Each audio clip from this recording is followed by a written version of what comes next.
Monday of the 12th week in Ordinary Time. A reading from the book of Genesis. The Lord said to Abram, "Go forth from the land of your kinsfolk, and from your father's house to a land that I will show you. I will make of you a great nation, and I will bless you. I will make your name great, so that you will be a blessing. I will bless those who bless you, and curse those who curse you. All the communities of the earth shall find blessing in you." Abram went as the Lord directed him, and Lot went with him. Abram was 75 years old when he left Haran. Abram took his wife Sarai, his brother's son Lot, all the possessions that they had accumulated, and all the persons they had acquired in Haran, and they set out for the land of Canaan. When they came to the land of Canaan, Abram passed through the land as far as the sacred place at Shechem, by the terebinth of Moreh. The Canaanites were then in the land. The Lord appeared to Abram and said, "To your descendants I will give this land." So Abram built an altar there to the Lord who had appeared to him. From there he moved on to the hill country east of Bethel, pitching his tent with Bethel to the west and Ai to the east. He built an altar there to the Lord and invoked the Lord by name. Then Abram journeyed on by stages to the Negeb. The word of the Lord. The responsorial psalm. The response is, "Blessed the people the Lord has chosen to be his own. Blessed the nation whose God is the Lord, the people he has chosen for his own inheritance. From heaven the Lord looks down. He sees all mankind. Blessed the people the Lord has chosen to be his own. See, the eyes of the Lord are upon those who fear him, upon those who hope for his kindness, to deliver them from death and preserve them in spite of famine. Blessed the people the Lord has chosen to be his own. Our soul waits for the Lord, who is our help and our shield. May your kindness, O Lord, be upon us, who have put our hope in you. Blessed the people the Lord has chosen to be his own. A reading from the Holy Gospel according to Matthew. Jesus said to his disciples, "Stop judging, that you may not be judged. For as you judge, so will you be judged, and the measure with which you measure will be measured out to you. Why do you notice the splinter in your brother's eye, but do not perceive the wooden beam in your own eye? How can you say to your brother, 'Let me remove that splinter from your eye,' while the wooden beam is in your eye? You hypocrite!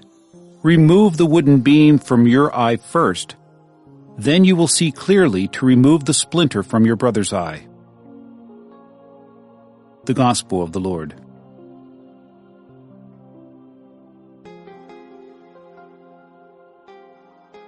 Monday of the 12th week in Ordinary Time. The first reading is from Genesis 12, 1-9. This is the beginning of the Abraham saga. In chapters 1-11 of Genesis, we hear stories that tell about the beginning of the world. And these stories are parables, etiologies. An etiology is a story told to explain a great mystery that's beyond our understanding. When we get to chapter 12, we're dealing with history. We're dealing with a particular individual, Abram, who's called from his homeland by God to serve him in a new nation. Notice, first of all, his name is Abram. He'll receive a new name when he enters into the covenant with God. And he's promised that he'll become a great nation if he only follows where God will lead him. Now, Abram was probably a semi-nomadic herdsman, so he's used to traveling a bit, up to the mountains during the summer, down from the mountains during the winter. But this trip is very far, and it's to a land that he has never known. When Abram follows God, it's not that he's becoming a monotheist. Monotheist believes in only one God. It's most probably he's becoming a henotheist. He still believes that the other gods exist, but he will serve Yahweh who has called him. Most of the Israelites, up to the days of Elijah the prophet around 850 BC, are in fact henotheists. They believe in the other gods, but they choose to follow Yahweh. Abram takes his wife Sarai. Notice again her name will be changed to Sarah in light of the covenant. And he takes his nephew Lot, and they take all their possessions, and they travel to this new land. Along the way they stop at the terebinth of Moreh. A terebinth is a great oak tree, and in a land which is very arid, one of the ways that you find locations is to look for the trees because they're really not that common. And he eventually ends up in the land of Bethel, where he makes an altar. This is an etiology. An etiology, again, is a story told to explain a mystery. In this case, the mystery of how this shrine was founded. This shrine is associated with Abram, and so it's Abram himself who founded the shrine. The Gospel is from Matthew 7, 1-5. Jesus tells his disciples not to judge, and they won't be judged. Now, not judging doesn't mean that we have to be blind to what others are doing, because we want to notice what they're doing in order to help them to be better people. Rather, judging is deciding whether or not this is a good person or a bad person. We can talk about what they're doing and say they're doing bad things, but we can't say that they're bad people because we don't know what gifts God has given them or not given them. We don't know what they're capable of.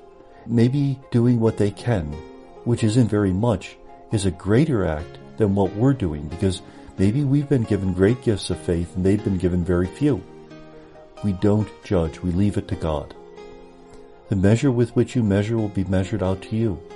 That in our actions and our thoughts, we should be very generous. Because if our hearts are open, then they're also open to accept the gifts that God has given.